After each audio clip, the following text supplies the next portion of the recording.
Good afternoon. What's up, everybody? Heath here, and welcome to today's live stream.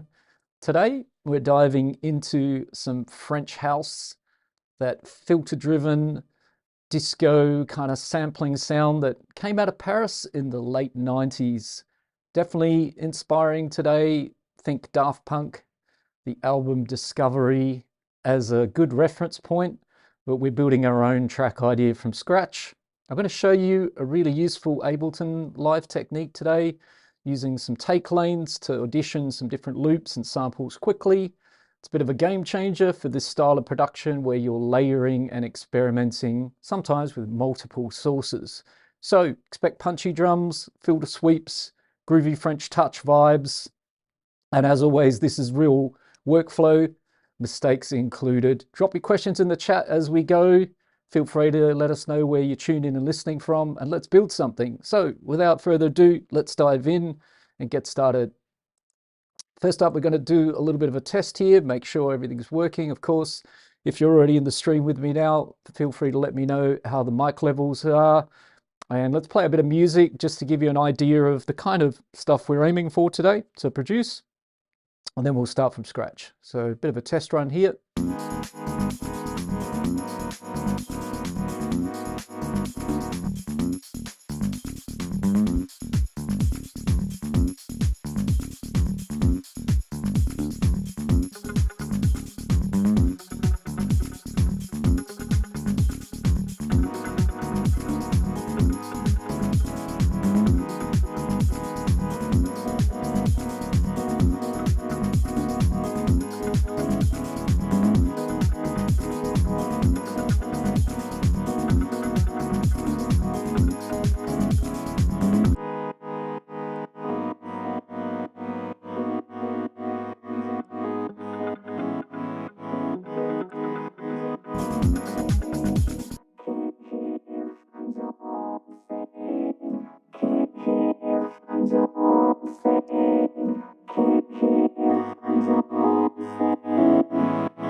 All right, so hopefully that gives you a bit of a feel for what we're shooting for today. As I said, a bit of French house, a bit of inspiration from those maestros known as Daft Punk and other pioneers of that sound. Especially, as I said, if you have seen online some of the videos breaking down the Discovery album from Daft Punk, where they sort of like Homework, which is an album that I grew up with when I was younger. It was much more sort of Chicago house kind of sounding. Yeah, Discovery, they experimented a lot with some absolute genius sampling where they layered parts of all sorts of different songs together and just completely reconstructed it into something very, very cool. So, fresh projects, brand new live sets.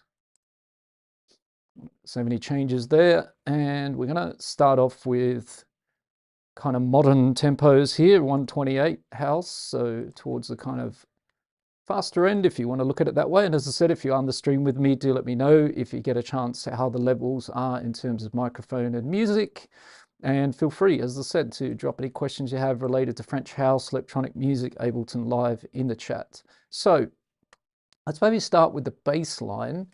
And we're going to be doing a fair bit of using samples today, a little bit of synth work, but mainly samples, which is also a good thing, I think, sometimes to see how we can build stuff from different samples. So in here somewhere, I've got some guitar loops, plenty of them on my computer, but in here we've got some bass loops which sound like this.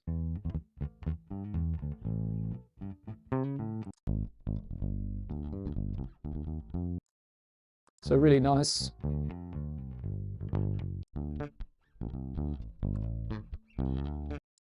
Nice live bass guitar loops. Now, we haven't got a key and a scale yet, but we might sort of bring that in.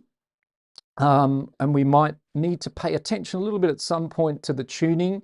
When I put together that example that we just heard a moment ago, I did it by ear. We might do a bit of that, or we're going to try and sort of get things into a key and scale and follow that theme rather than just kind of leaning on our ear. So I'm going to use one of those basses. Let me say, I'll just drag in one I like.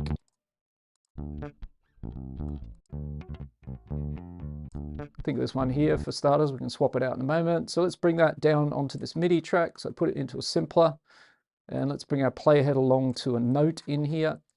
Something like this, perhaps, just as a starting point. And then what we're going to do is we're going to use one of Ableton's MIDI tools here to try and help us come up with a bass pattern. So let's click in a MIDI clip. Let's navigate our way over here to the tab where we can generate anything like out of this list up the top here. So we've got rhythm, seed, shape, stacks, and Euclidean. I'm going to use seed. I really do like seed as a good starting point for things like basslines, for example. I'm going to turn off auto for a second, just while I play around with the sliders a bit and tune this in a little bit to a range and a few things that I want to work with. So we don't need to go super high. We might go a bit lower though. Let's say we maybe get down into that area, into the ones. A little bit of octave 3, so A1 to A3 could be good. 64th notes, maybe that's a bit small, so we might have some 32nds, 8th notes, could have quarter notes. And the velocity range looks pretty good, so now we can switch that back on and we get a pattern. And then we can start playing around with the number of voices of that pattern. So maybe a lot less voices. Density we can mess around with. And then we can keep generating, right, and flipping the dice on that until we get something a little bit more interesting perhaps. So let's listen to what that sounds like, and then we can do that as we go.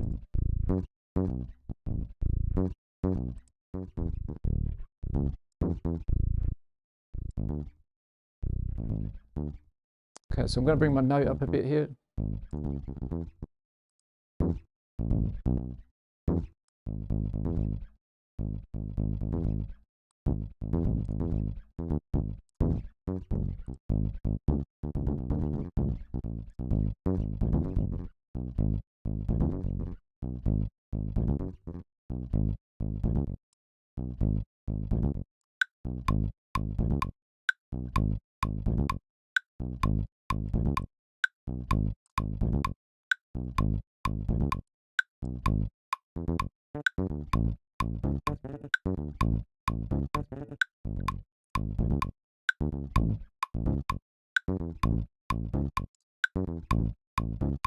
Okay, so that could be interesting, for example, just as a very simple pattern. We can carry on working like that. As I said, seed's really a lot of fun, so you could, if you like, if you feel like that's a decent bass pattern as it is, we could kind of leave that one alone, and then we come down and open up another one and see how we get on, see if we come up with something a little bit more interesting. So again, we've kind of moved our pitch around, our note length around a little bit. So let's try generating another one. Try this one out.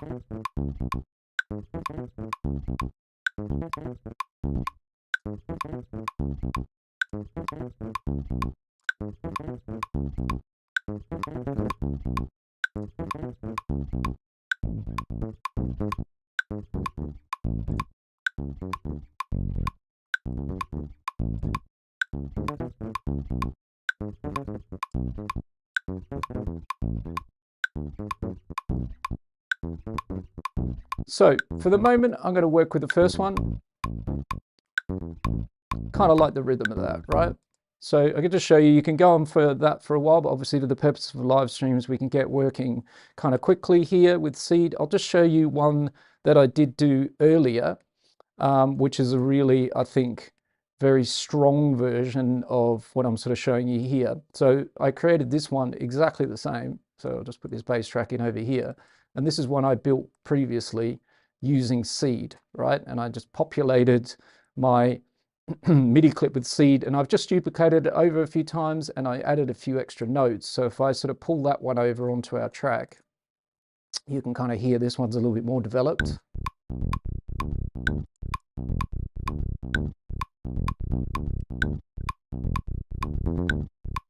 So that's the kind of results you can get with this. This one's a bit more simple.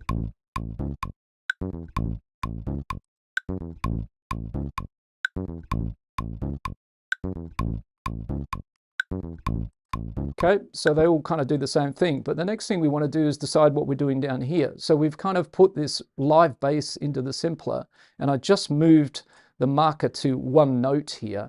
And what we also might do for tuning purposes is actually add our good friend tuner here and see what we're getting in our notes here.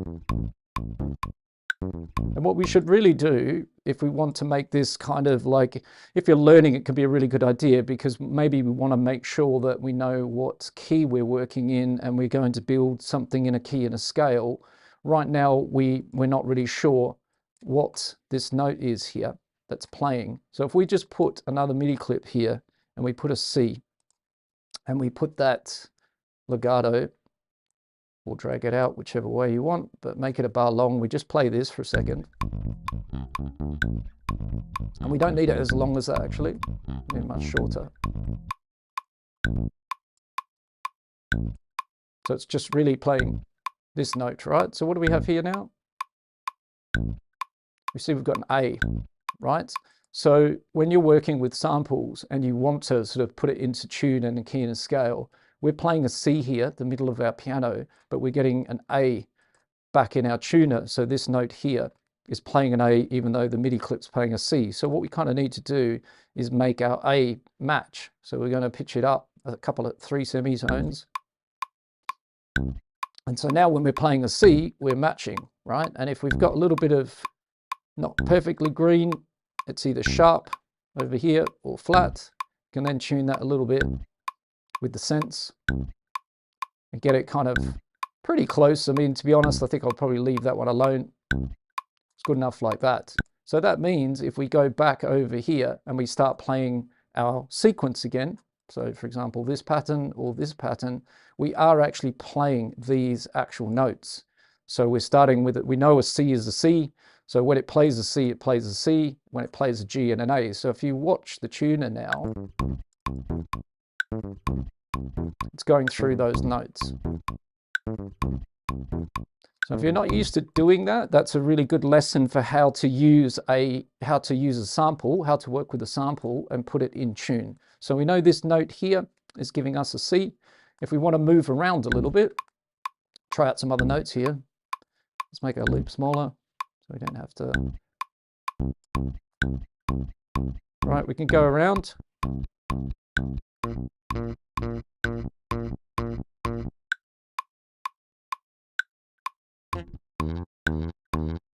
Right, and you can see what those different notes are and how you might need to tune them, right, to make sure that you're getting a C again. This is a good bass note here. Quite like this one. So I'm A sharp at the moment. So again, I need to tune it. So I'm getting it nicely into my C there, right into the green. So now, again, I can go back and play my other clips, and we've got that tuning locked away.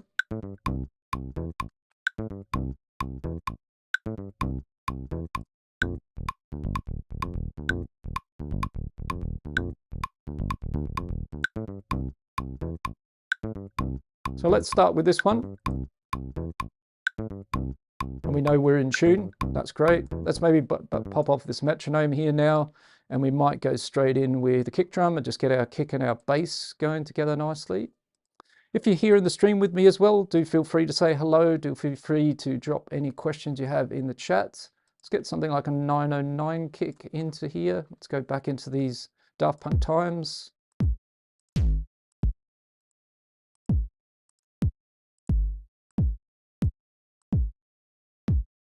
Let's try 1. Nice 4 on the floor for starters, just to get our bass and kick happening.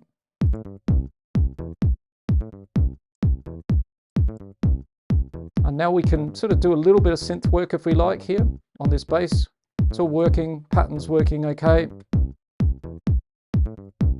If we wanted, we could, we're all actually as well, out of interest, we're in either A minor or C major here, which is actually great. So we've got a scale.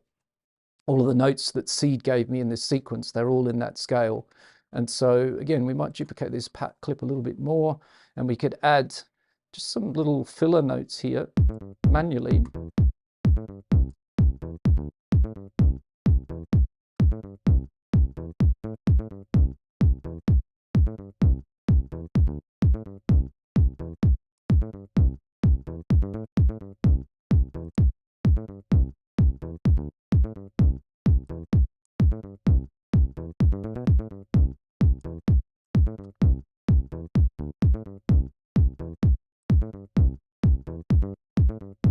So for now, we can just keep it nice and simple, but just a couple of extra notes in there for a bit more vibe. Let's have a look at our envelope. We want it more plucky. But let's just process this bass slightly.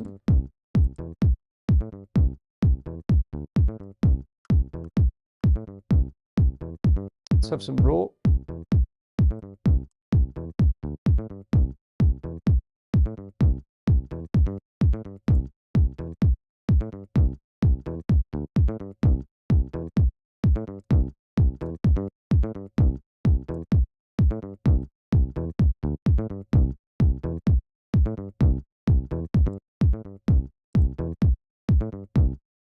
Let's bring our output down a little bit. Add that nice character. Fatten the low end, brought out the mids a bit. Also a little bit of the highs.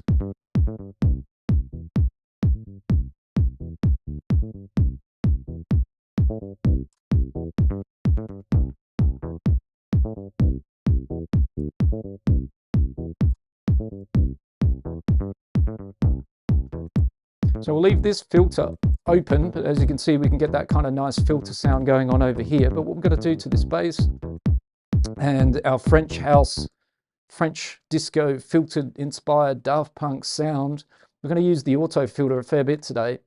And we're going to use the brand new auto filter in Ableton Live 12. We're going to bring it in and we're going to use the vowel mode in here.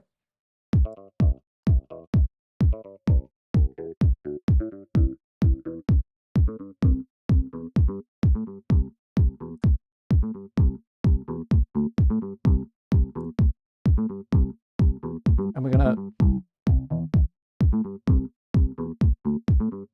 tune it in around here.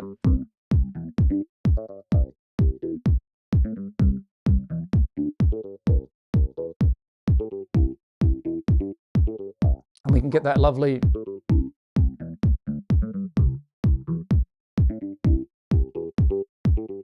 like modulated bass sound out of this auto filter, right? And what we could start to do is actually use a bit of an LFO to move this around a little bit already. So let's do that.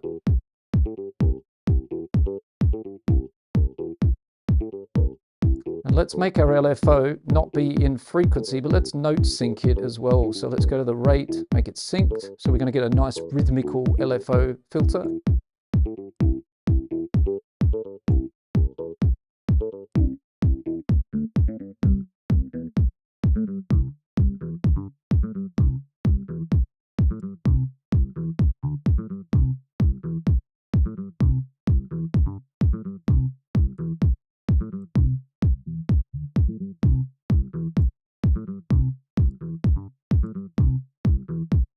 So a good starting point, I think.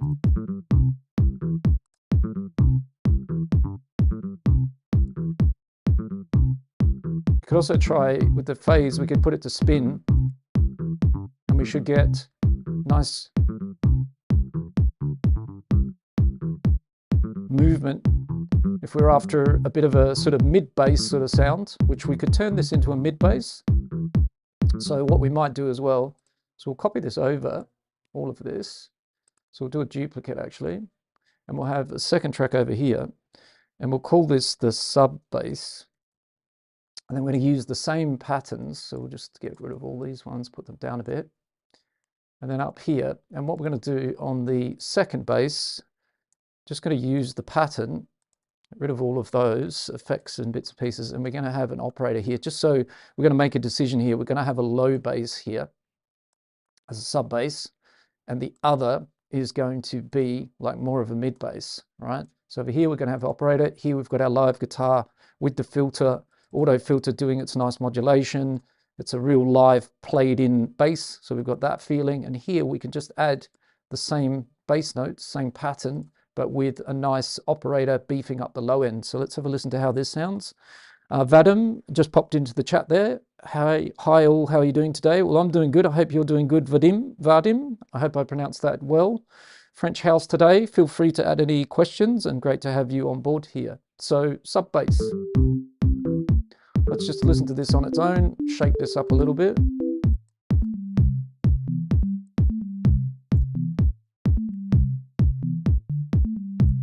And we might bring our notes down.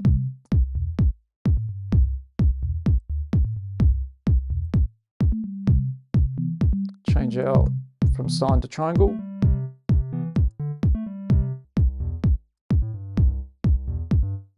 Great to hear, Vadim. Thanks for letting me know. So we're just going to make a simple bass here at the bottom, just to give us that low end. So I've just moved the notes down an octave, same bass pattern, and we're just using operator, only one oscillator, which is a triangle wave, just to get a bit of harmonics. I've moved the coarse tuning down to get a bit lower. We could also do that another way, so we could put the coarse tuning up and transpose an octave here. And we're going to go into the filter envelope. Let's give ourselves some envelope on the filter, sorry.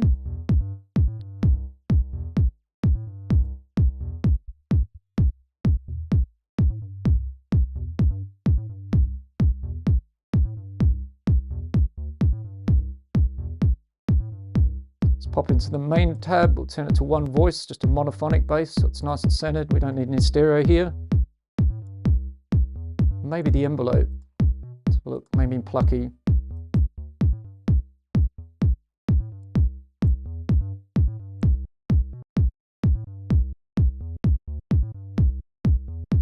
Now let's layer that with our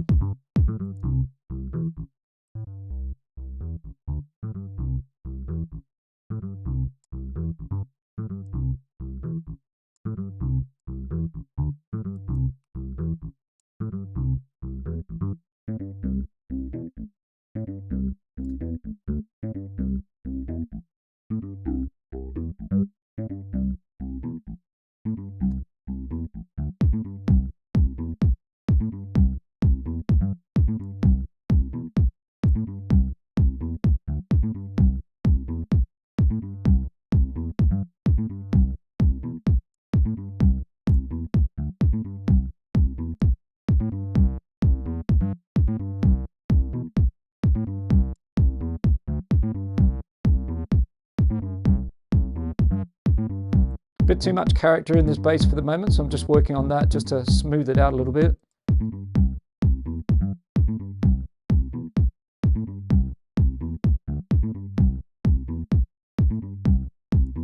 Maybe we will go for a sine wave, we'll try that.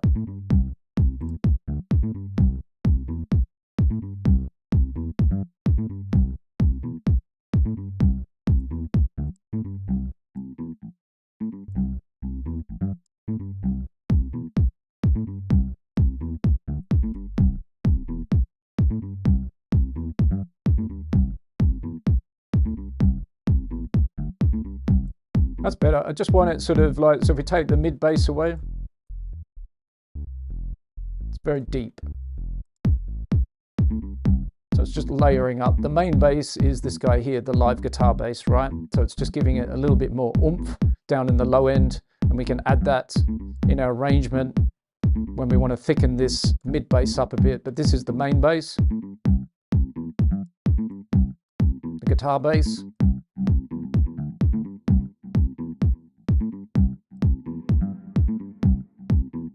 Can even have a little bit of reverb on that if we're going to make it the mid bass. There we go.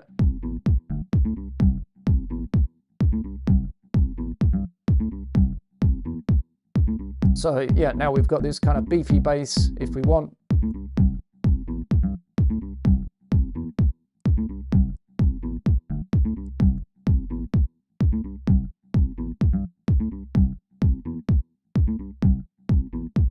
Keep it a bit tighter. All right, nice. So what's next? Maybe we're going to grab just like a bit of a disco-y type drum loop to go with what we've got so far. And then let's push on to maybe a bit of chords. So just a bit of a placeholder-y type drum loop for a second. So let's pop in and grab ourselves something like a little disco kind of top loop, just to have a bit of groove to go with what we've got. So we've got in here.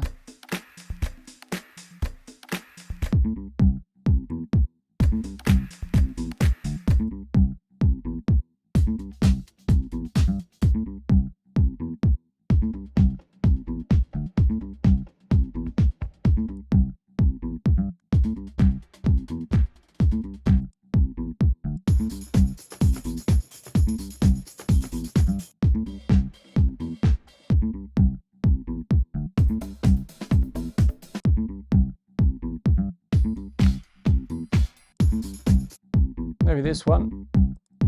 Let's pop in here, change the beats to the straight through and the transients, and then we can kind of tighten this one up a little bit.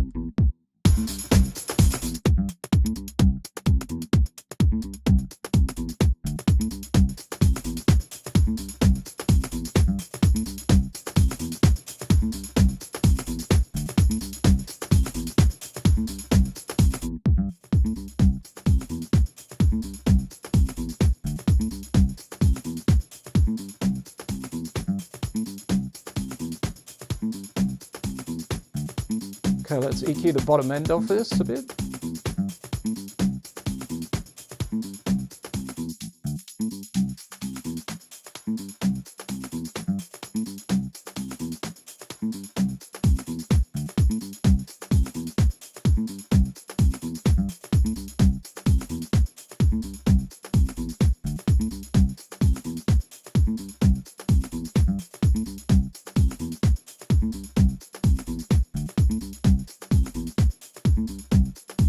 And I might leave this quite loose, this drum groove, because it adds kind of a nice kind of little bit of vibey groove to what we've got so far. That's just a bit of placeholder. We'll do some of our own drums in a little bit, but it's nice just to get a bit of a feeling of what we could do, and we might use that loop plus plus plus. So let's just compare this to this bass loop that I did earlier.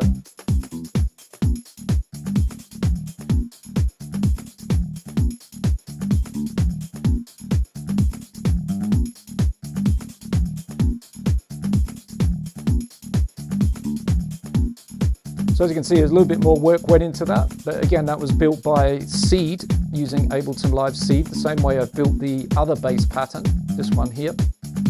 This is one I just did recently, which is just using Seed to create this little pattern. So we've got this really nice, kind of more developed bass pattern here, so we could use this one. How does it go with our scale?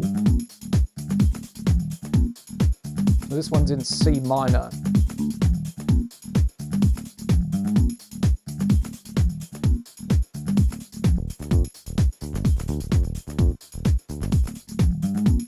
So we're going to bring this down a bit.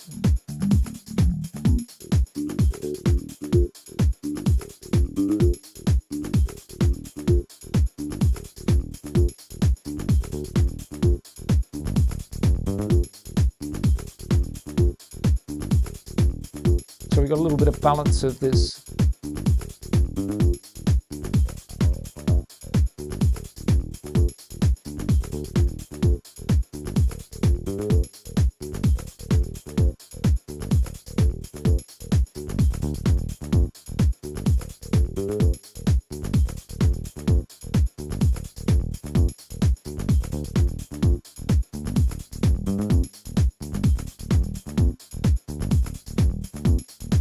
All right, cool. So what we might do, because I want to show you sort of something in the arrangement view. So let's copy the clips that we've got so far and let's get them over, and we're going to swap these around here, and I'm going to swap that to there, those four there. Let's bring those over. Oop, hang on, cancel that. Let's bring them over. Try that again.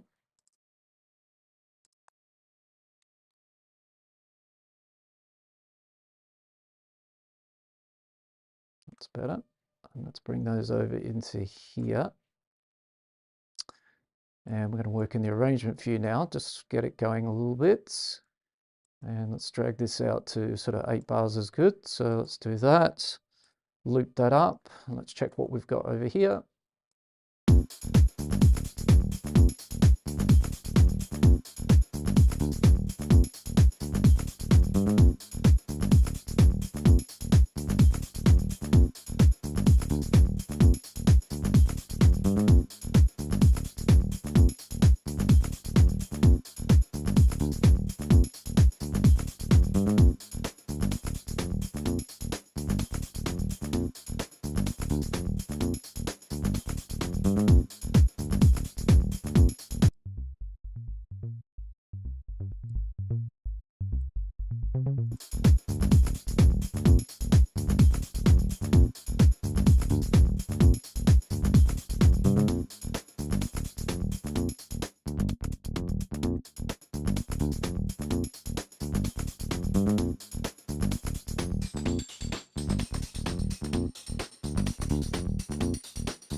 Yeah, I like this loop pitch down a bit as well.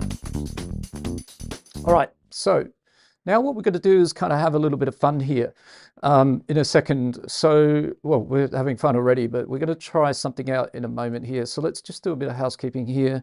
We've got our groove loop here. We've got our lower bass. Let's just make sure that's the right color. We've got our main bass here. This is our live guitar bass, right? So we started with a sample there. We've got that. And here's our nice sweet 909 kick drum. So yes, Daft Punk inspired French house, French fielded house. That's what we're cooking up here in the kitchen today. If you are in the stream, Vadim said hello before. Do feel free to say hello. Do drop a comment. Do drop a question if you have one about Ableton Live 12, electronic music, French filtered house, disco house, all that good stuff. Be great to hear from you. So, MIDI track. Let's do some chords. A little bit of a chord progression with a bit of spice. So let's go into the MIDI effects. Let's have an expressive chords device because I think that's going to be great. Let's maybe pick out an expressive chords pack or selection. Quite like the alternative R&B one. So let's have that, see if it sounds right in a little bit. We're in C minor, the bass line, so we're going to change that up here. I'm going to try and stay in that key. And so let's draw in a bit of a chord idea and see what we end up with. Let's change on about eighths or sixteenths, somewhere around there. And let's maybe have also a B would be maybe interesting. Let's just see. And go up here. This is just rough for a second, but we'll figure it out in a moment. What stands as the final?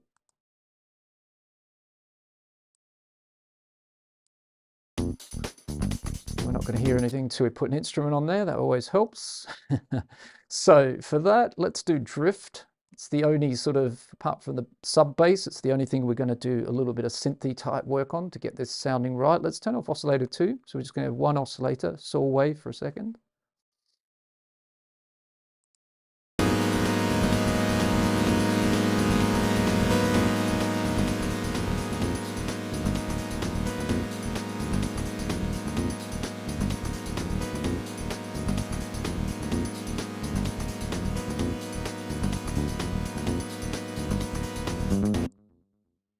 Okay, so bring that over.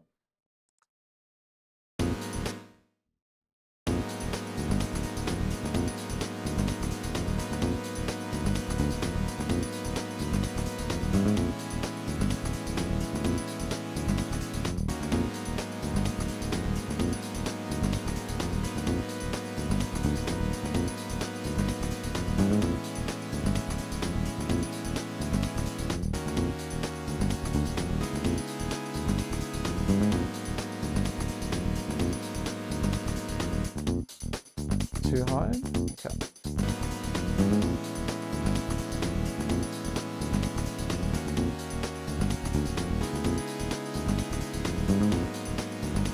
Let's bring our scale into play so we can kind of see what we're working with here. So we're in C minor, doing a nice little chord progression here. This is why I love expressive chords. So we'll look at what that's doing in a moment, but all we're doing is drift, expressive chords. I've chosen this alternative R&B for the chord shapes. And then I'm drawing in, you know, my idea for the chord progression. And we're starting on the root. We're in C minor, so we've got the root note. Then we've gone the root again, but an octave higher. Then we're playing the seventh here. So this is a bit of tension. We're going root to the seventh, down, and then we're going back up to, I think it's, yeah, it's the fourth. So we're going 1, 1, 7, 4, and then here we're throwing in a note that's outside of the scale, but that could be fun as well. Give us a little bit of tension, something a little bit different.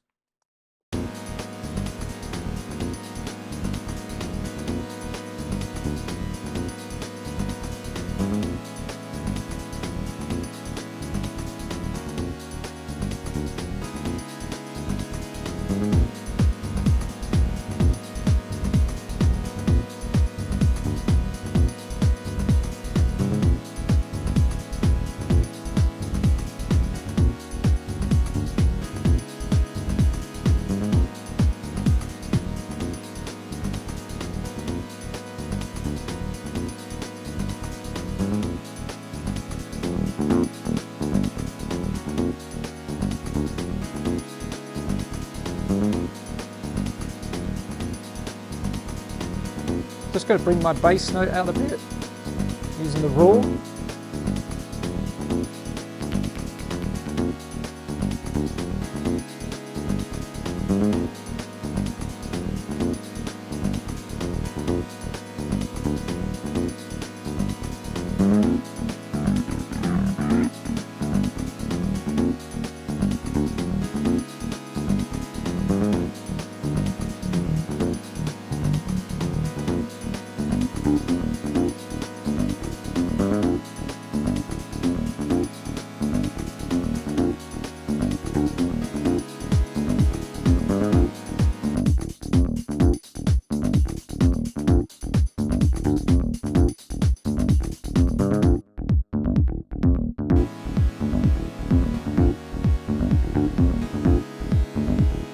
So now, if we look at our drift, and we've got our expressive chord here, you can see that I've got my notes from my scale in C minor, C, C octave higher, B flat, F and B. What we've got here is this beautiful chord shapes that are happening: minor 9, minor 9, major 9, minor 7, right? So that's what this expressive chords is doing. There's some really nice lifting here because it's building some really lovely chord shapes on those notes. And then with drift, we've just got a very simple patch right now. It's just a saw wave. That is it, one oscillator. So we can sort of do a little bit of work on this. Let's just move the envelope a little bit.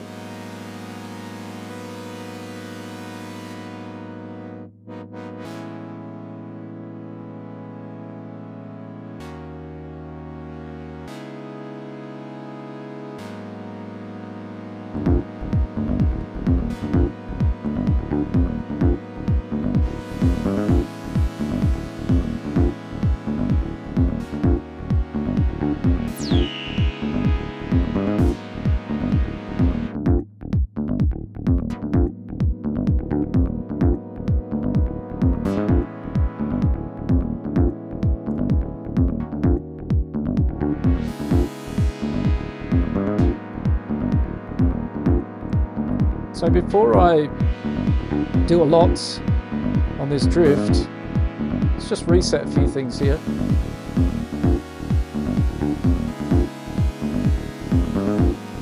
So I'm going to put it back to pretty much what it was.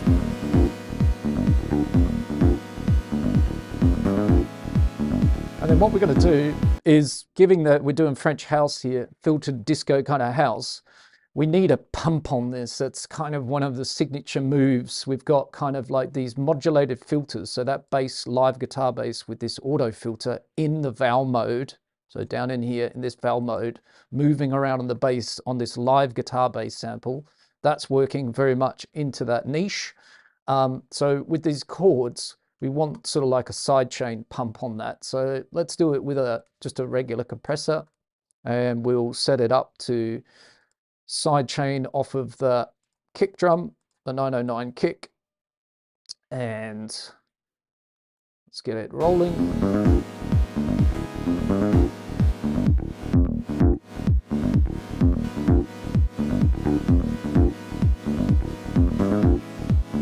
Now I quite liking, so you can do this just for Ableton folks. We could do it with a simple sidechain compressor here to the kick.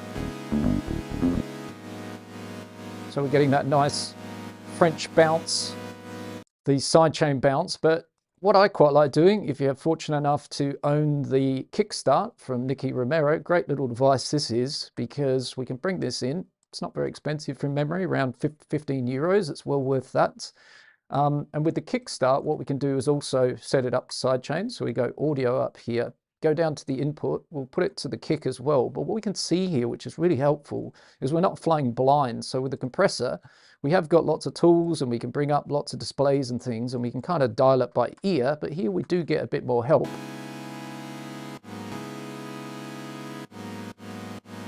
Because we see our kick drum here and our pad or chords, and when we just grab here with our mouse, you can see our kick envelope, which is beautiful. See what that's doing. We can see our pad envelope, and then we can dial this in till they're giving each other a hug.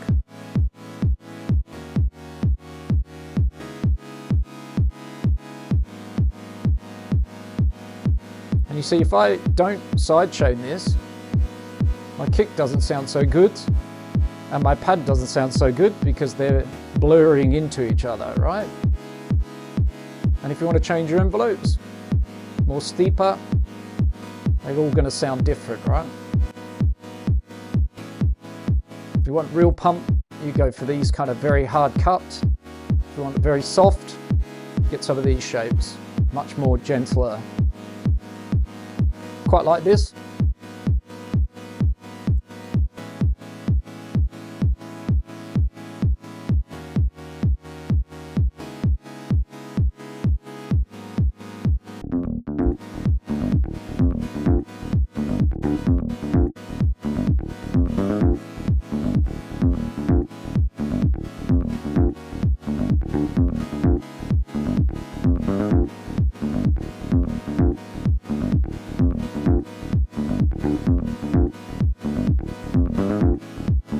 There we go.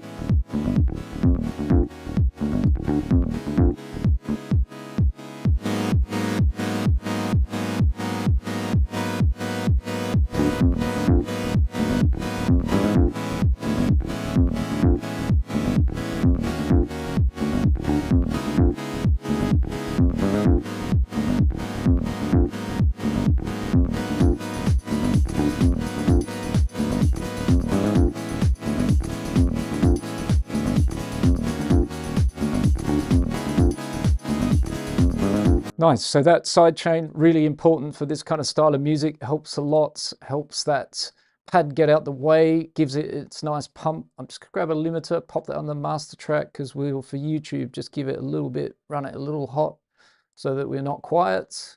And let's come back into here.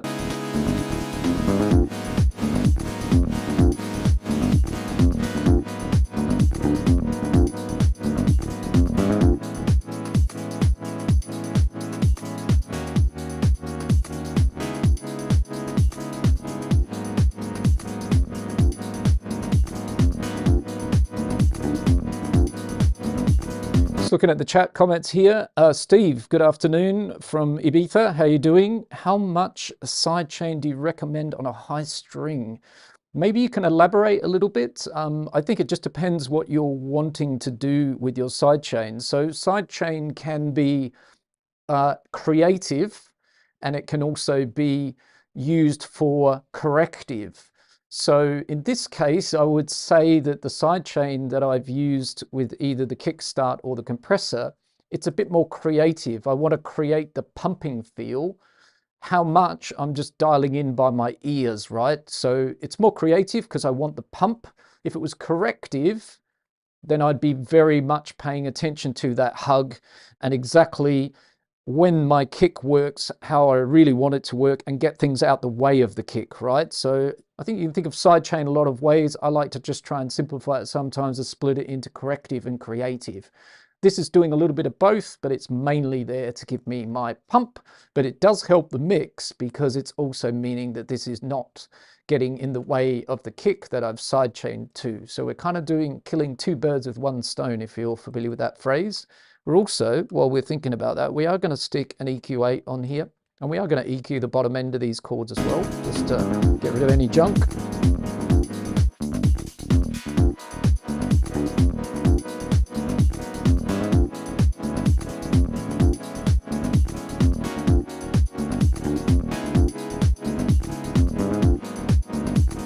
mainly to help the bass, actually, what I'm doing now, just rolling off the low end.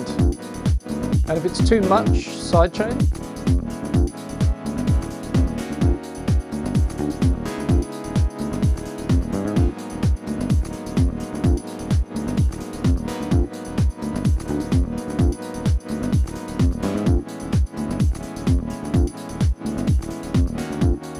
So maybe I'll back it off a little bit. Hope that helps.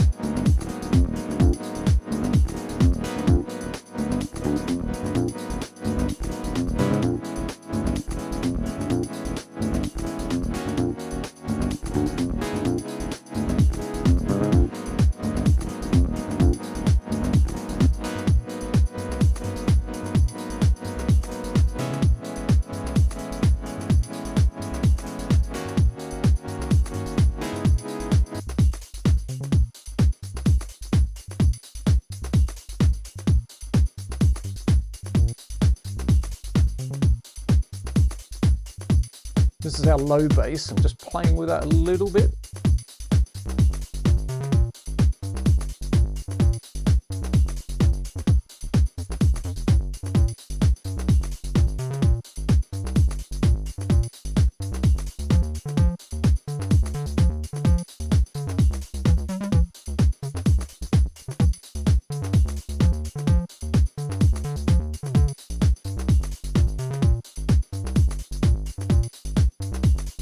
You're very welcome, Steve.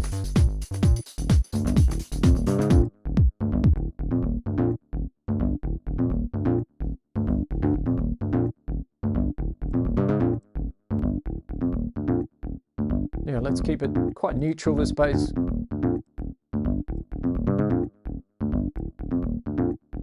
It's just there to add a little bit of beef to the bottom end.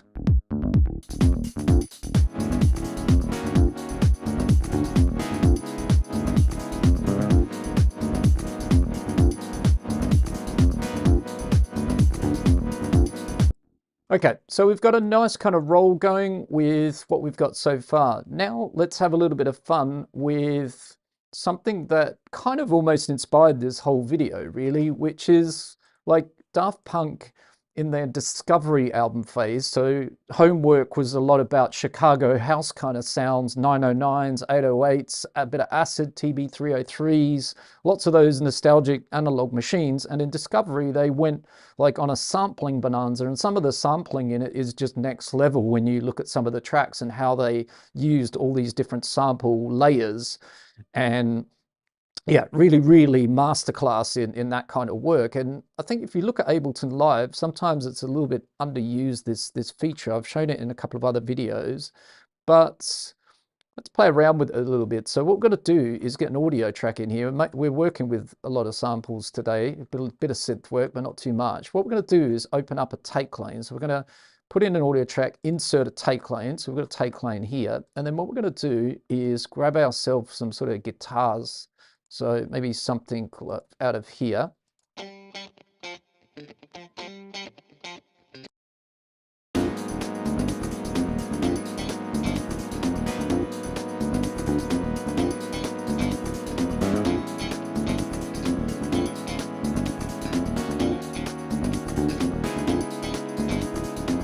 So let's put that into the first take lane.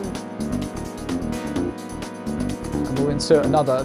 And what we are going to do in this take lane, or on our audio track,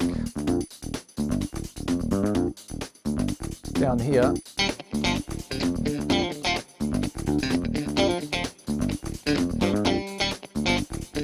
see what the tuning of this guitar loop is. It's mainly DG.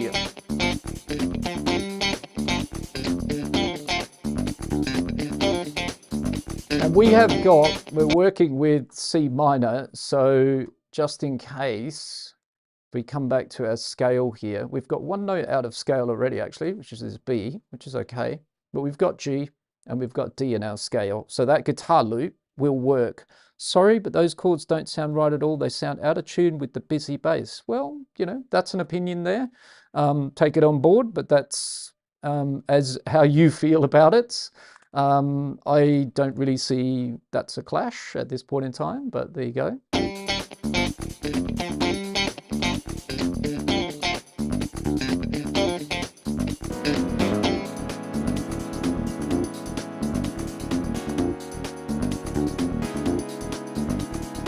Yeah, that's a personal interpretation there as far as it goes. If you wish to have a look at the chords, and the thing is, the chords actually aren't what we see here, but in terms of them being out of key, well, they're not really out of key. There's a little bit of rub in there.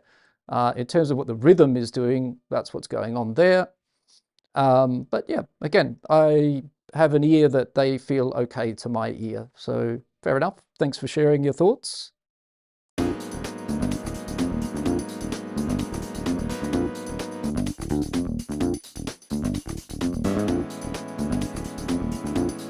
A lot is to do with what's going on in the expressive chords. So if we turn those off, we would have that, right? So there's a bit more going on under the hood here.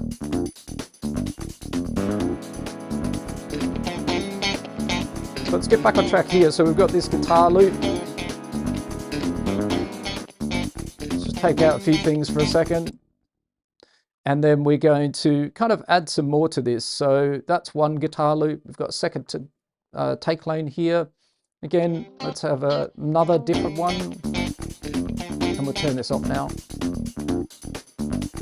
Now, most of these, they have the key in the track, which is kind of helpful actually.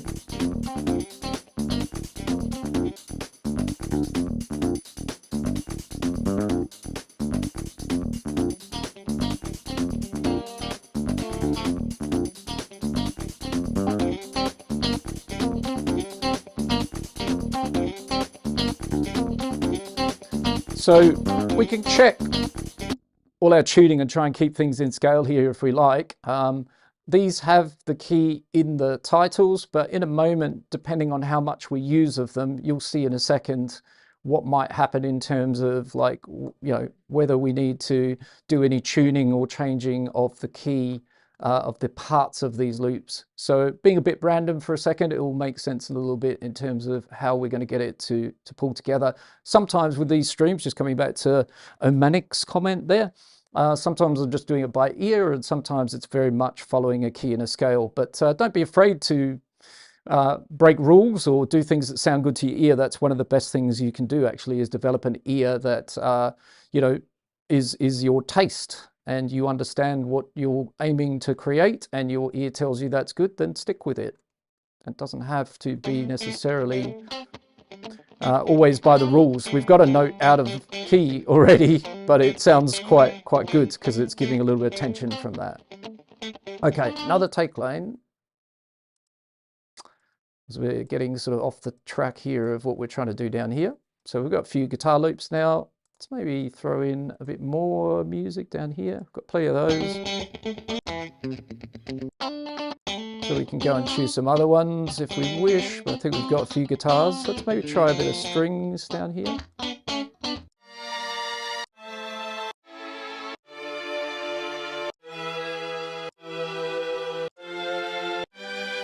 So have we got any of those chopped up a bit? I think so. Let's try and hear.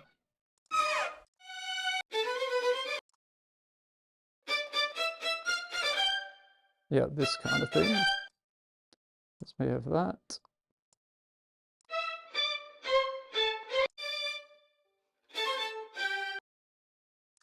That one. So we've got to carry on with a few more take lanes. Just drag that up. Drag it out. And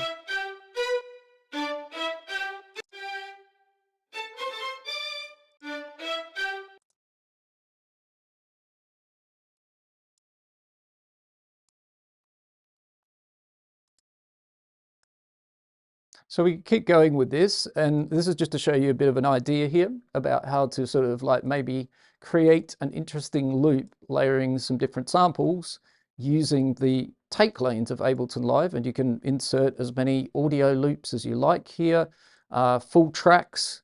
if you really want to do like a Daft Punk discovery, you could essentially insert here a whole track and then cut out the little pieces of that track you want. But then you may need to do a bit of work in terms of the warping and the BPM, and again, the key. So the thing is, we've mixed a lot of different keys here that are in the title of each samples. So we're not exactly right now saying we're only working in A minor and those notes only, and that's it. We're using a bit of our ear, and then we might do a bit of corrective here and there, depending on what we decide we like out of this, right? I mean, it's very tempting here just to literally plonk in a guitar loop and add that in, and away you go, right?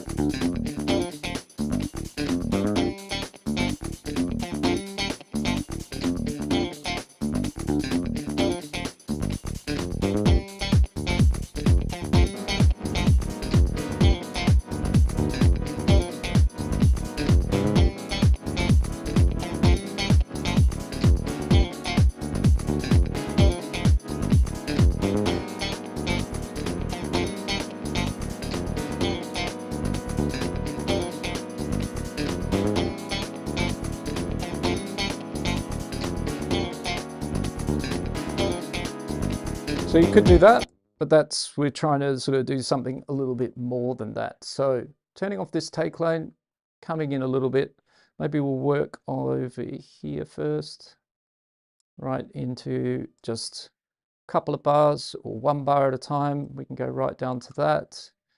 And well, we can leave our kicks out for a second. So just bring up max real estate on the screen. So what we can do now is come down into the bottom here. We've got our tuner up here, so we can kind of check if we start getting out of key or something like that, and then we can deal with that if we wish. So we can turn on the pencil.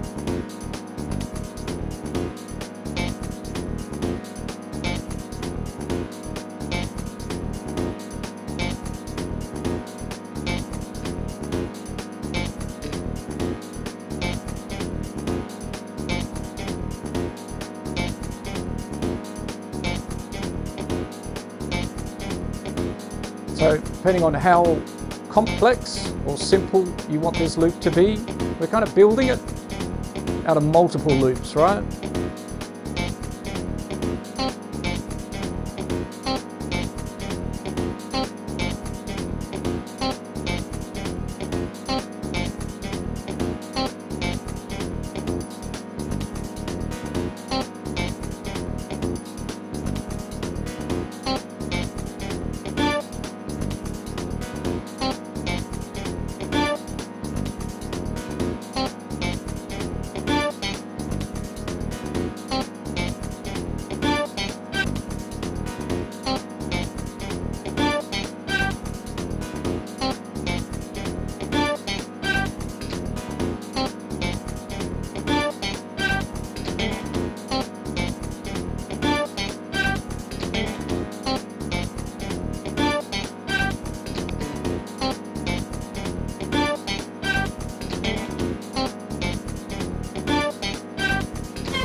You can have a lot of fun with that, right? You can kind of get in here and you can build your own loops, and I've just sort of thrown in some guitars here, some different string loops, and I'm just making like a bit of a multi-layered kind of custom loop out of here. And then you can come up here once you start building your comping track or your main track up here, this track, which is being built out of all these little snippets I'm taking. You can come up here and then you can sort of like refine these. So maybe we drag this out so there's no kind of clipping or any little clicks and pops, and you can kind of smooth that out.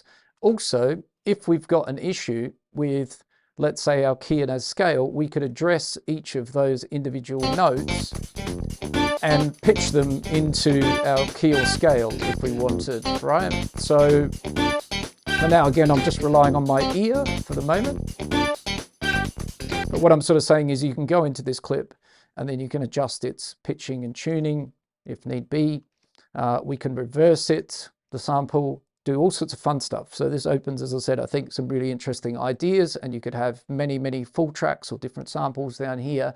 And you could start the idea Daft Punk-ish inspired, where they did all this great sampling, layering all these different strings and guitars and different portions of different records. And I just think this, maybe people haven't thought about as a way to do that, right? As a way to kind of chop and create interesting loops from multiple audio tracks and samples in this kind of way. And so if we settle on this kind of loop up here, let's maybe just refine it a little bit.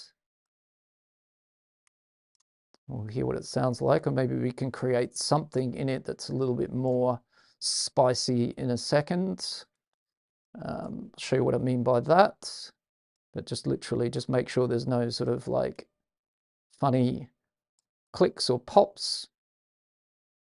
And maybe that one we drag to here, and then we just smooth it out a bit. And this one, okay. Let's look at that. Potentially.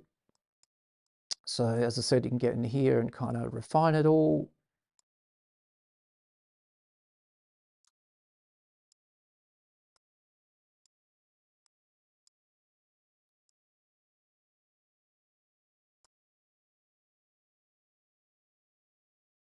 Maybe we'll leave that quite chopped.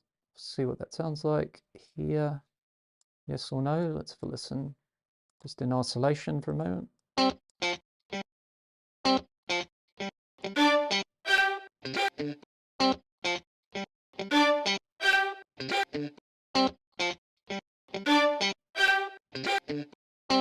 So things that you can do, like going on from sort of the Daft Punk idea. So maybe we could, you know, reverse this particular sample here.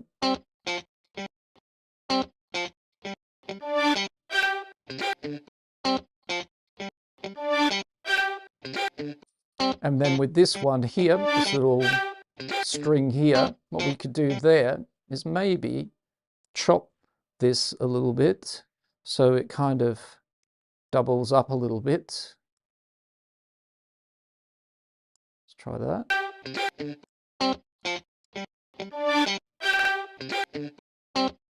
Not quite.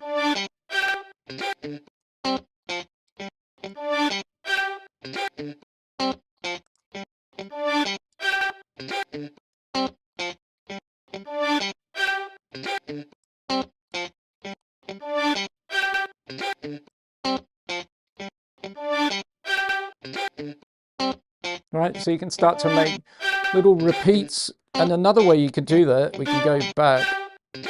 I went one step too far. I like the reverse, I'm going to keep that. But in here, another little thing you could do as well is go right into the clip again, where we are, inside this little clip here.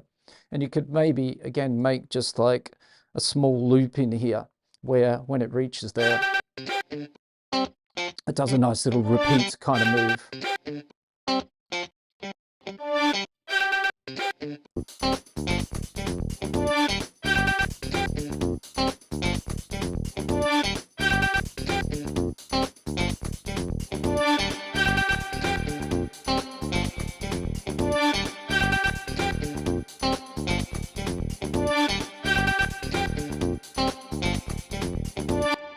Right, so I'm just going to go backwards a little bit. Just going to take away that last little move I made, but I'm going to add that to later. So we're going to use this as a loop, copy it over a bit, and maybe sort of somewhere around about here, we'll just make a little bit of that action. So we've got a separate version there, and we make ourselves a nice 8-bar phrase of that.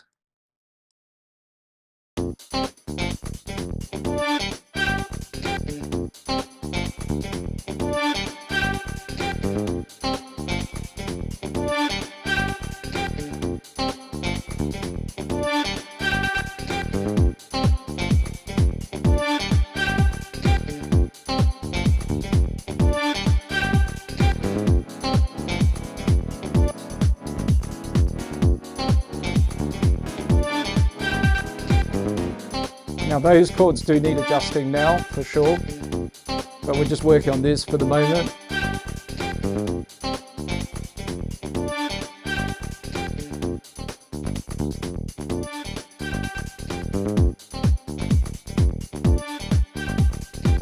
Okay, so take lanes, bit of fun, come up with a really unique loop there, strings combined with guitars. That could go, that whole workflow, like I said, I've planted hopefully a bit of a seed for you, shown you something that maybe is interesting.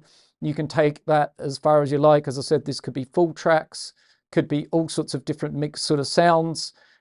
Bear in mind, like I said, I've been using a lot my ear today to decide whether, you know, something is fitting musically or not, rather than I'm sticking to strictly, I'm in A minor today, everything must be notes in that scale and everything in scale. I'm leaning on 30 years of DJing, producing, and what I hear with my ears, whether I like how it sounds together or I don't. But like I said, we can choose samples that are all in a certain key or scale, or we can go in individually and make sure they're all in the right pitch, and you can tune it all, and that is all possible. So I'm just showing you a way to do it, not necessarily all the ways you can do it, right? So just to point that out. So we can get rid of the take lanes, or we don't have to show them anymore. We've built like a master clip, let's say. And on this master clip, let's do a little bit of processing. So we're going to have an EQ for sure. Let's do that. And we're going to roll off any sort of low end in here. Let's have a listen.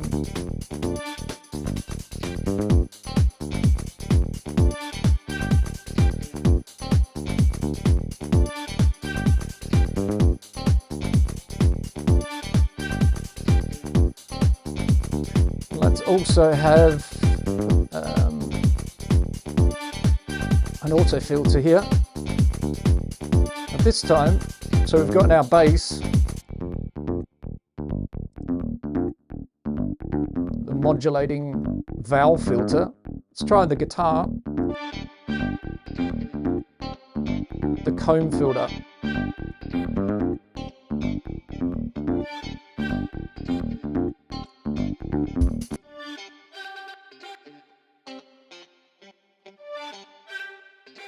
And similarly to the modulating valve filter on the bass, let's have it modulate.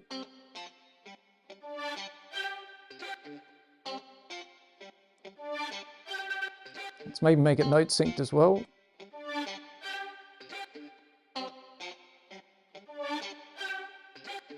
Not too wonky. And then let's use the spin. So this one, it's going to go around our head a bit.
Okay, so let's have a separate auto filter. So the comb filter is giving us a nice bit of texture and modulation. Let's try this filter as well, but let's kind of say that we're going to modulate the high pass part of it.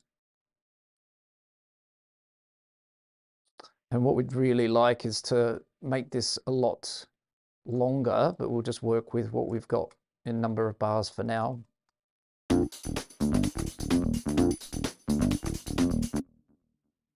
So let's come up around, I don't know, about 250, 300 or something there.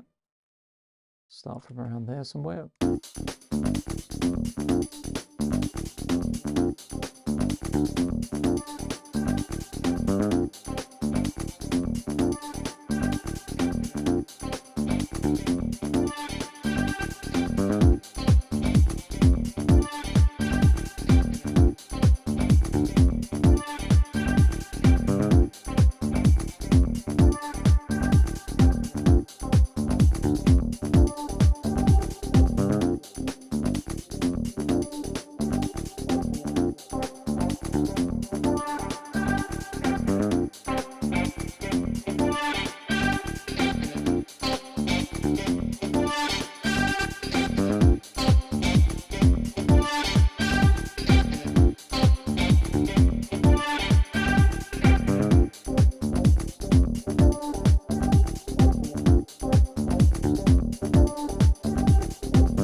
Okay, so now I'm going to return to the chords for a second. Let's pop them in. Let's have a look at, instead of using the expressive chords, which has been nice, and the drift, let's try a little bit of a different approach here, even though like right now things can work, but not all together, let's say. So some things work well independent of each other. So this is where we were a while back.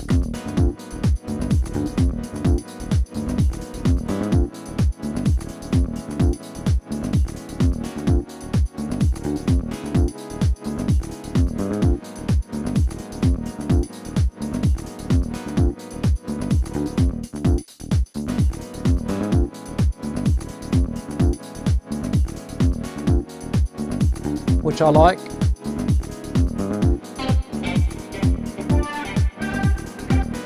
It's starting to get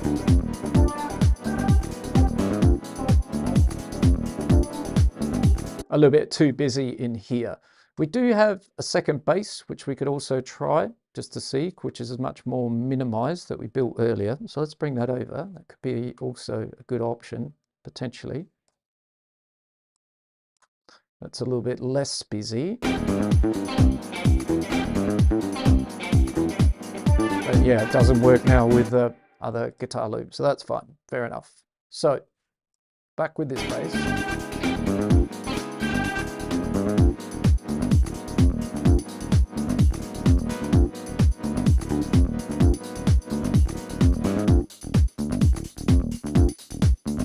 So let's try this. Just building our own chords instead of the expressive chords for a second. So we'll copy one of these across, and one over here, and then this one, yeah, it is independent, that's good. So we're going to select all the notes down in here, and we're going to pop over here, and we're going to add some scale degrees. So we're going to add third,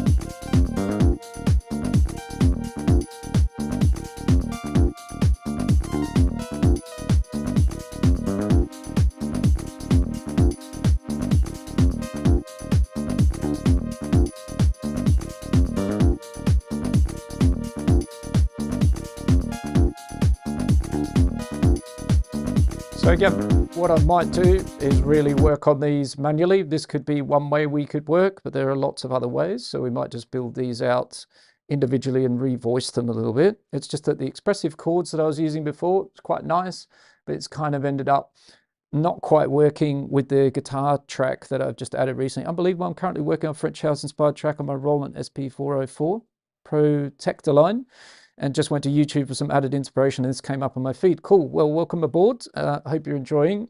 And yeah, we're just playing around a little bit here at the moment. We've got sort of something rolling, but we're just trying to shoehorn the next little piece in here, or bring something back in.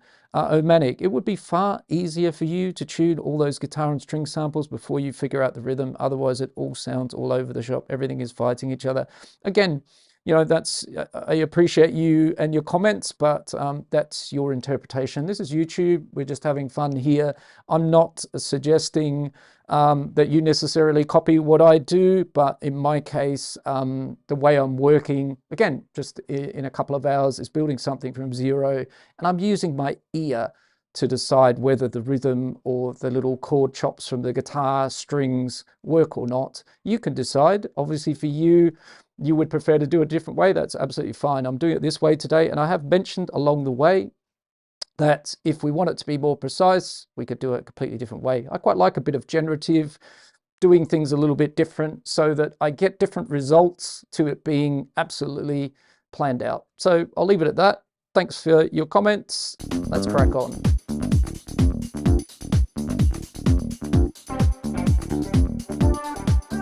I gathered you stuck around, by the way, because it seems that before, when you commented, I thought you'd left the building. So you're obviously still there listening, so good on you.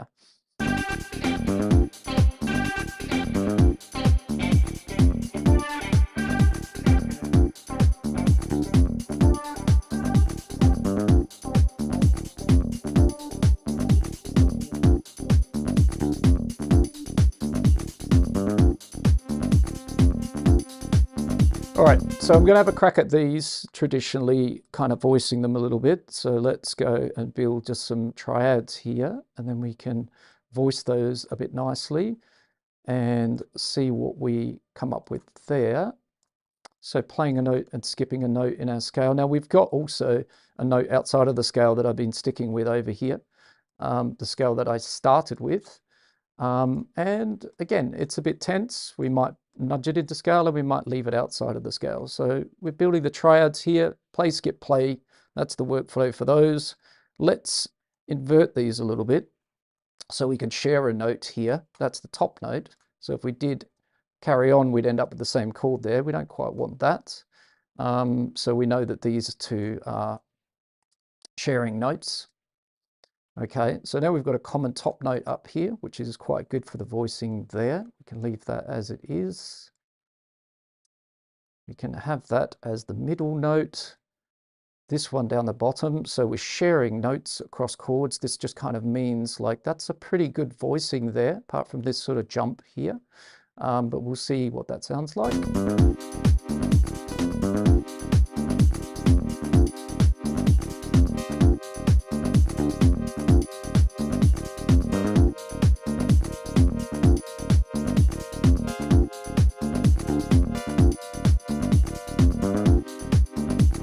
Yeah, this chord here, it's kind of special because it's not technically in the scale, but it kind of adds a nice little bit of rub.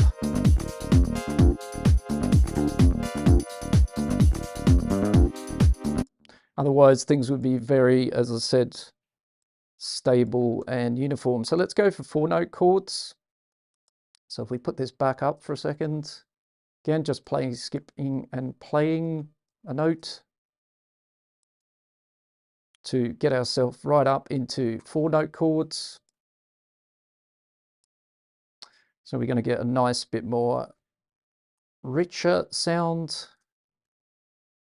So we can voice these a little bit like that.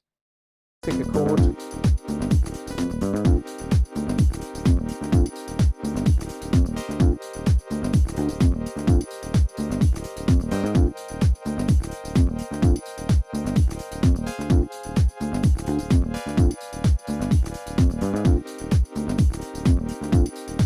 So you could work with something like that. The thing was, I actually kind of like what was going on before with the expressive chords, because it's really quite unique.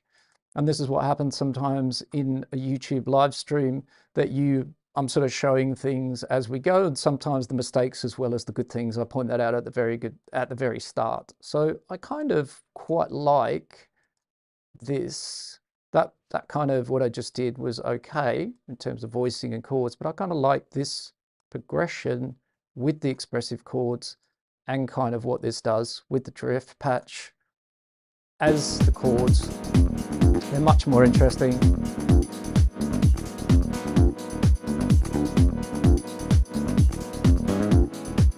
And let's stick with those and let's do something a little bit different. And what we might do is, this needs refining if we're going to stick with that, and the chords, and it all play together. That I agree on. But in that case, I might just choose I'm going to stick with the chords, how I like them, and I might just choose another guitar loop that's already made. But I do love this workflow, and I think I would definitely work on it and refine it. But I want to use the chords to show another technique. So let's do that. Let's copy those down. And actually what we can do is, we don't need to do that. It's not thinking for a second. Let's get rid of that. Let's go an audio track. And on there, we're going to look for something like a bit of a vocal sample would be cool. So let's pop in our little box of tricks, see what we've got. Maybe something that I've grabbed from Splice at some point could work.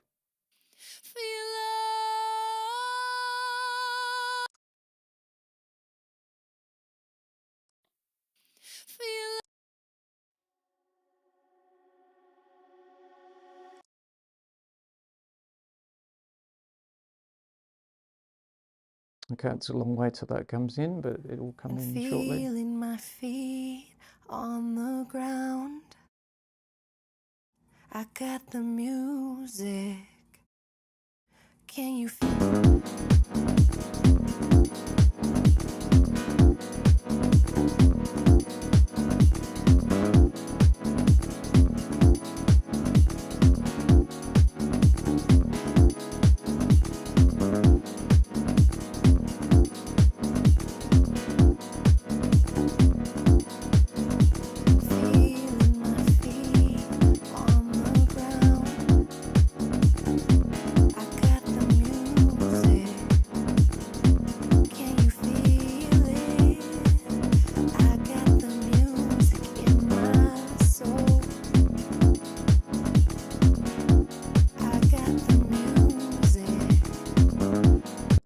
Yeah, so this could be something. So let's just see what we've got here. This is what, 140 BPM. So we might just bring our tempo up for a second to match that. Drop this in. Just pop in here, turn on warping, and then we're going to go back to 128. Drop this into Complex Pro. And what we might do is, we're just looking for sort of something in here that we might sort of use as a bit of a vocally type idea. We will see. Heal if I don't sing. Heal if I don't sing. Heal if I don't sing. If I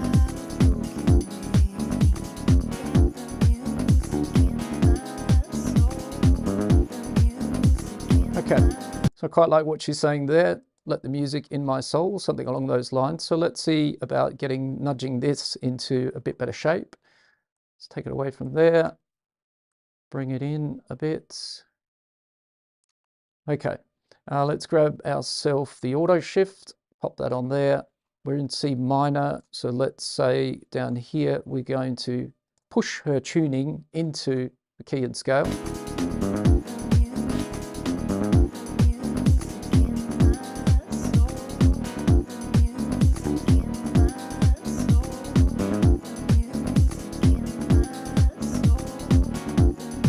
And so we can kind of correct her, nudge her into the scale, and then we might sort of re-pitch her vocal a little bit.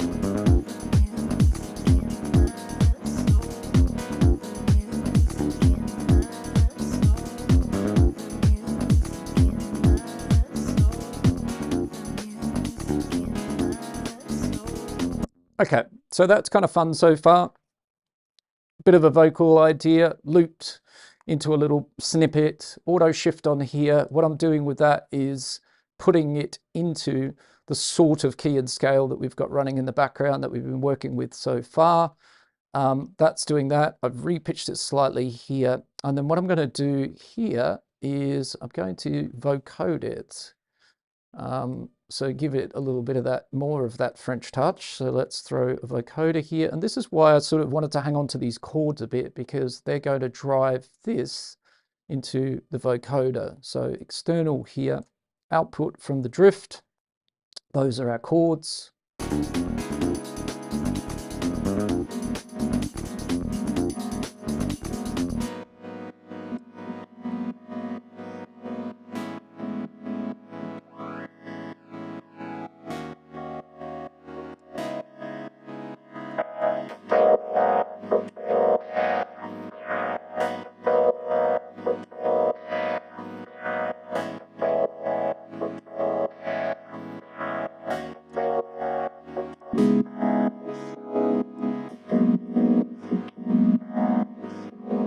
So I wasn't really too bothered about the actual vocal, right? I wanted this kind of vocodery robot sort of style version of it.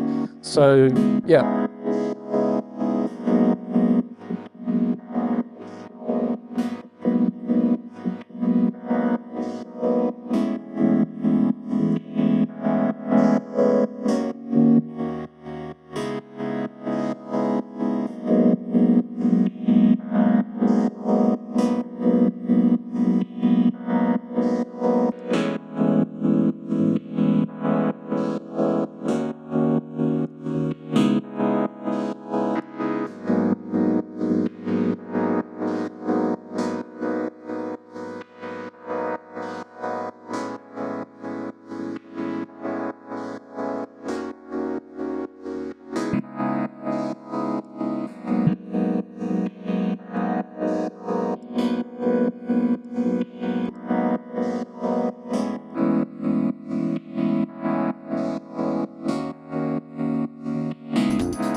So if you want the vocal back, you can bring that in, but it was more to get like a little bit of that effect behind.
just kind of getting things a little bit more balanced, getting them to sit together a little bit better. So what we could take on now is sort of coming back, and we've got this kind of, yeah, one win, one kind of not win, or one stays, one doesn't. You can sometimes do this with tracks. You might end up with two things that work, but they don't work together at the same time. So you might sort of have in some part of your track the guitar loops and not the chords, or we just work a little bit more on the guitar loop side and get something that will fit now with our vocoder loop and our chords. So that's just one of those things. Didn't get a win on both today in the stream, the way I've put it together, but I understand kind of why that's happened, because as I said, I'm using samples, and I didn't really spend all the time that I could do making sure every one of these little chops, like I pulled them from all sorts of random keys and scales and put them into a nice kind of cool loop, and they work by ear, but they don't all work together as this complete package. So I'm okay with that. As I said, what we can do about that is kind of concentrate. We're in C minor here, more or less, with everything we've got. We've got a bit of a curveball, few notes here or there that are outside the scale, which is adding actually something really interesting, especially in this chord pattern here, this progression, this B here. So in that case, we can kind of come back to our samples, and we could settle for a loop that kind of fits a little bit better into there. So coming back around to here, we can come back around to sort of guitars in here and go looking for something that's kind of already in tune. So we've got a G here, and it's kind of a simple loop. So, you know, that's up to you how you want to work in that sense. Those ones are changing kind of a lot of the notes within the loops, but this first one here is just a simple G. So if we pull that out,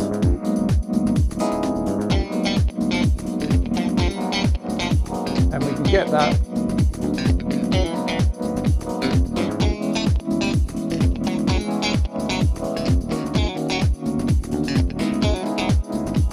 And you can work with getting this in tune. So if we want, we can bring our auto tuner on it. So let's get back to that. And where are we? Tuner, thinking shifter. Let's do that. Pop that down there. See how consistent it is? It sort of pulls up a G sharp, D sharp in there. It's moving around a bit, right?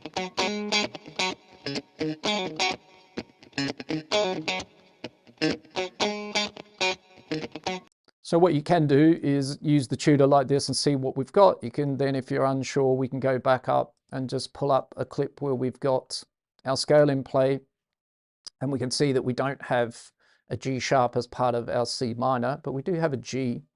So literally we could therefore come back here and go -1 semitone, and that will put us away from G sharp and into more of a G.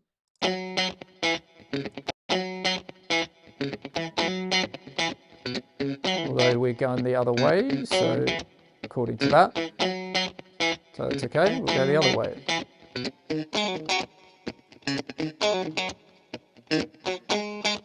There you go.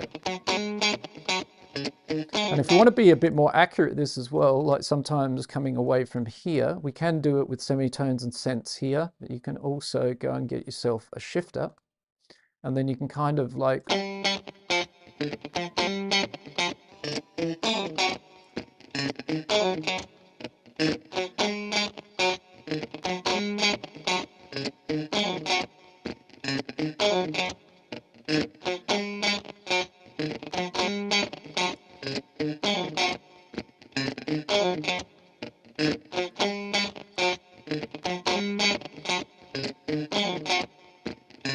work with it a bit like that. So you can kind of work on using the shifter to kind of dial it into what you're looking for in terms of tuning. So that's an option there.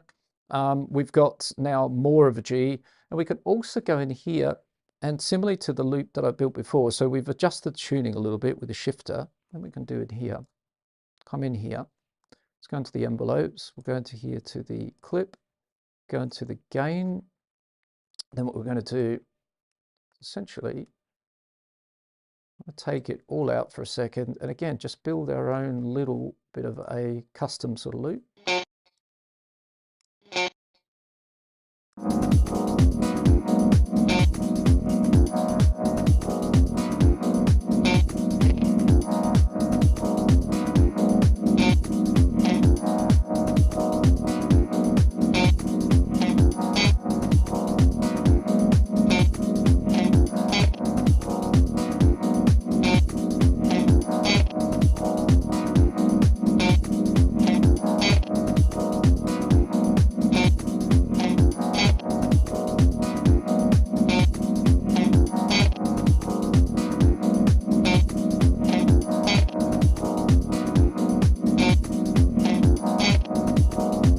Okay, so maybe we'll make the loop to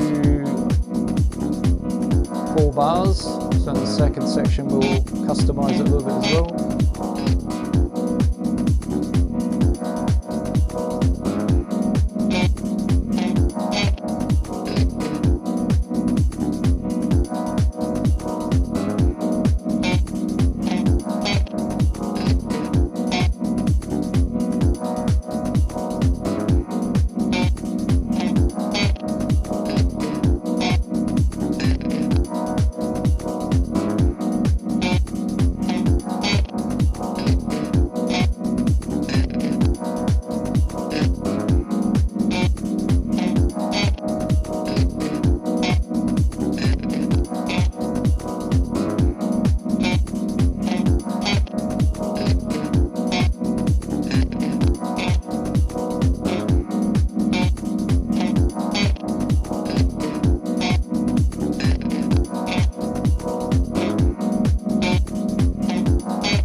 So something along those lines, and then we could sort of like play around, which is what I'm doing, taking things in and out a little bit. So a little custom guitar loop there. This kind of idea that I did before with the take lanes, as I said, I think it's a really great option, but as I said, in the end, it does need refinement. I kind of used it in a very kind of quick way to demonstrate, you know, how you can add all sorts of different various kind of audio loops or full tracks and then kind of build little ideas out of that. What we had out of that is this.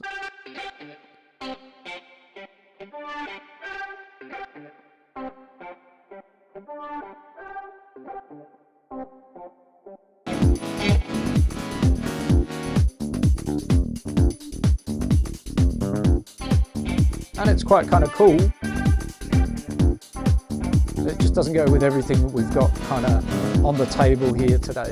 So I think I like the chords and the vocoder rather than this loop with the new guitar loop to fit.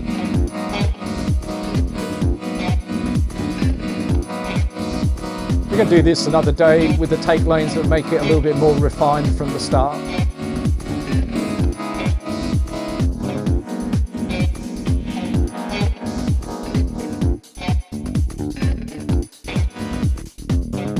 Okay, so let's have a little bit of more kind of groove in here.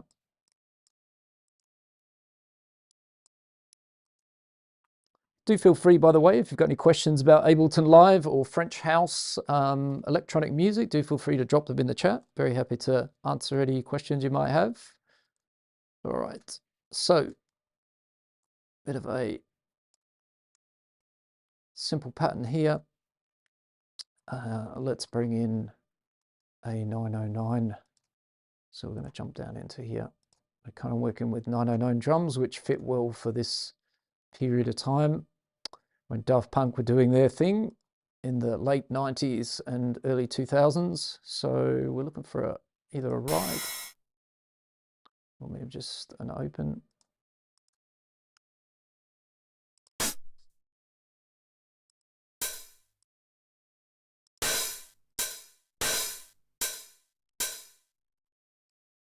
Maybe.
you don't want like a guitar bass, you can go down this road with a really nice kind of bouncy kind of electronic style, more electronic style of bass.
All right, so little quick recap.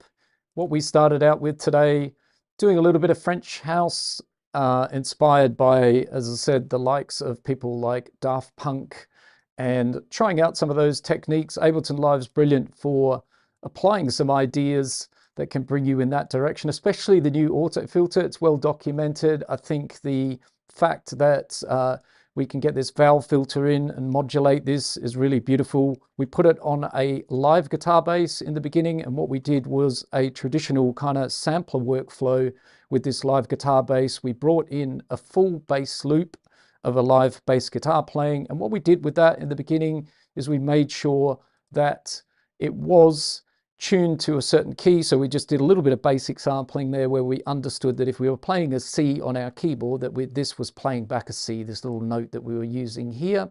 And then we processed it a bit with some raw, and then added an auto filter. So that was playing around with that. And as I said, if you put a valve filter onto your sounds like this, and you use a bit of LFO to modulate that around, you can get a really lovely nod to the head sound from that era. And then after that, and I also used, by the way, seed to create this bass pattern, which I think is a little bit overlooked sometimes. You can get into here and you can just start, if you're not a keyboard player or something like that, you can start with seed and set up the parameters in here, and you can come up with some very interesting patterns, and then you can modify them a bit to your taste if you need be. You can also put them into key and scale over here. I've shown that on quite a lot of videos, so it's kind of a nice way maybe to start sometimes with something that you don't think to play. So maybe some of you out there might play in all of these notes exactly like this, and that might be your jam. But a sequencer or seeds can help you really come up with some interesting patterns. And then after that live guitar bass, we kind of then moved on to just adding a few bits and bobs. We added a lower bass to it as well using operator, a little bit of synth work there. And then we've got drift over here, that sort of came next.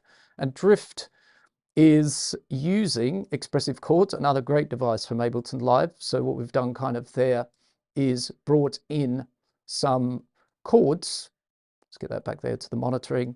Just I drew in some simple notes following a little progression around the scale of C minor, and then I've used expressive chords, this particular one, Alt R&B, to give us some really interesting chord shapes, and just a standard drift, which sounds like this. The expressive chords is doing a lot of the pulling here.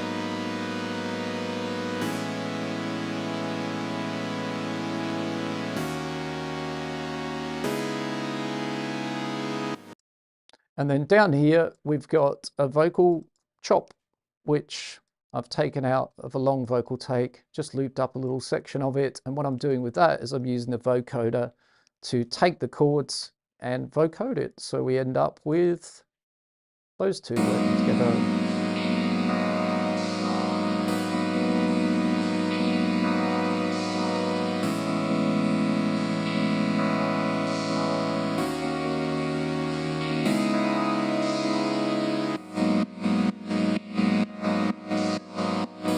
Here it picks up the sidechain, so it sounds like it should do. We need the sidechain to work here as well, which currently isn't because I took the kick away. So this loop is making more sense how the vocoder and the chords sound together.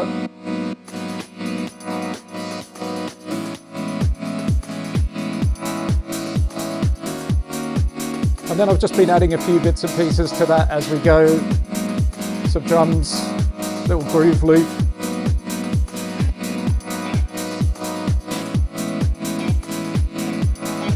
And then this last little bit of messing around with this guitar idea, again, just kind of like played around with something. Doesn't necessarily mean that it's the polished version that ends up in the track, but instead of using the whole loop, I just kind of cut out some little snippets of it along the way here. Birdie, hi, new to your streams, love how you work in the new. I'm new to Ableton Live, but I love it. Just checking if you offer any one-to-ones. Really want to move my production to the next level. I'm in the UK. Thanks, Birdie. I do indeed. So if you have a look down below in the description, you'll find a link there to, get online, jump online with me for a call, and we can have a chat about that and see if it's a good fit for both of us. And that's about the sort of time where I normally just sort of speak about that, to be honest, in the stream, because I'm just wrapping things up. So to be honest, thank you, Birdie, for asking that. If you do want to take your music further and develop your techniques, specific to your own music and the sound, I do work one-to-one with DJs, artists, and other producers on exactly this content, this stuff. There's a link, as I said, in the description below to book a call, and we can figure out if we're a good fit, map out what your signature sound could look like. And as I said, there's no pressure, it's just a conversation. So do check out that link. And of course, if you're enjoying the stream, whether you're watching on replay or you're with me live, big favor, small favor that I ask, push those buttons, you know the ones I mean. It does really help the channel, obviously. Helps other people know that there's a video out there that might be useful for them to learn about Ableton Live, French house, all those good things. So please do push those buttons. It's really appreciated. And on that note, I think I'm going to call things a bit of a wrap, to be honest. Let's have a look or a little listen to what I think is working together. As I said, the rest would be, if you're taking this forward into a real track situation, that it's going to be a release or something like that, of course, I would come back in here and work and refine on it. But even this technique that I did down here that hasn't been used in the end, this take lanes, I've shown it in another video where it's just focused on this. This can be a really great idea. It's underused for dragging in audio into take lanes and then building your own custom loops out of it. So if you're interested in that, there's a video on my channel, goes into this in much more detail, how you can not let old loops kick around on the computer collecting dust, how you can use them to kind of come up with custom ideas.